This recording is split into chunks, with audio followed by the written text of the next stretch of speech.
तो ये रहा हमारे पास question number 16। Give any two example of xerarch succession. बोला गया है कि दो एग्जाम्पल दीजिए ज़ेराक सक्सेशन के। ज़ेराक सक्सेशन होता क्या है?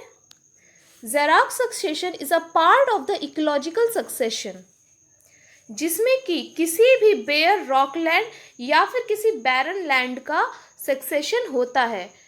सक्सेशन से यहाँ पे मतलब है कि पहले वहाँ पे कोई वेजिटेशन नहीं थी, लेकिन due to the course of time और कुछ एनवायरमेंटल फैक्टर्स के सपोर्ट से वहाँ पर वेजिटेशन आ गई है। तो इसी को चलिए हम समझते हैं। पहले हम देखते हैं आंसर्स की तरफ। तो यहाँ पे आंसर नंबर ए दिया गया है बेयर रॉक्स, यानी कि कुछ पत्थर वाली जगह जैसे कि प्लेट्यूज, और बी है सैंडी एरियाज जैसे कि रेगिस्तान, हमारे इंडिया का थार डेजर्ट, और ये दोनों ही उसके लैटिन नेम्स दिए गए हैं। तो सबसे पहले समझते हैं कि बेयर रॉक्स में जो सक्सेशन है वो कैसे होगा। तो बेयर रॉक्स में सक्सेशन होने के लिए इन्वायरमेंटल फैक्टर्स और बायोटिक और एबायोटिक फैक्टर्स का होना बहुत ज़्यादा ज़रूरी है। तो जब भी कभी इस तरह के बेयर रॉक्स में कोई वेजिटेशन आती है तो सबसे पहले वहाँ पे एनवायरमेंटल फैक्टर्स की सपोर्ट से लाइकेन्स और मोसेस पत्थरों पर जमा हो जाते हैं। जब लाइकेन्स और मोसेस पत्थरों पे जमा हो जाते हैं तो ये अपने मेटाबॉलिक रिएक्शन से बहुत ही ज़्यादा कार्बोनिक एसिड छोड़ते हैं, जो कि कार्बोनिक एसिड फर्दर इनको हेल्पफुल करता है इन पत्थरों को छोटे छोटे पार्ट्स में तोड़ने के लिए। फिर इन छोटे पार्ट्स पर ये लाइगेंस आते हैं, फिर इनको छोटे पार्ट्स में और तोड़ देते हैं। तो इस तरह से जो ये प्रोसेस है ये चलता रहता है जब तक कि मिट्टी का फॉर्मेशन नहीं हो जाता। तो इस पूरे प्रोसेस को हम वेदरिंग ऑफ रॉक्स भी कहते हैं, जिसमें कि सॉइल का फॉर्मेशन होता है।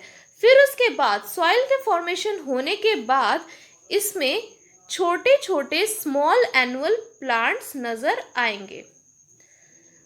फिर उसके बाद छोटे छोटे प्लांट्स के आने के बाद उसमें परनियल हर्ब्स और ग्रासेस भी इवॉल्व होना शुरू हो जाएंगी।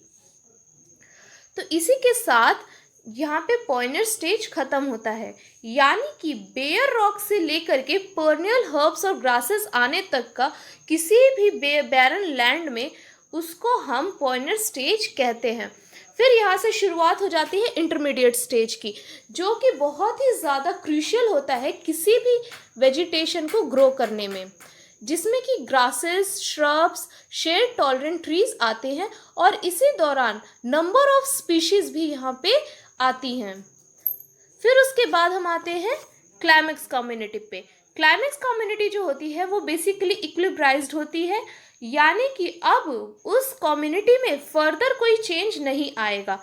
अगर कम्युनिटी में ट्रीज हैं तो ट्रीज ही उसका लास्ट और फाइनल सक्सेशन होगा, जिसमें कि ज़्यादातर शेड टॉलरेंट ट्रीज और वो बाकी सारे पौधे आ जाते हैं जो कि बेयर रॉक से लेकर के लास्ट के क्लाइमेक्स पर आए थे, जैसे कि lichen, mosses, small annual plants, perennial herbs, grasses, shrub, shade intolerant trees या फिर शेड टॉलरेंट ट्रीज, ये सारे ही क्लाइमेक्स कम्युनिटी का पार्ट बनेंगे, और इन्हीं सबको मिला करके एक प्रॉपर ट्रॉपिकल वेजिटेशन बनेगा।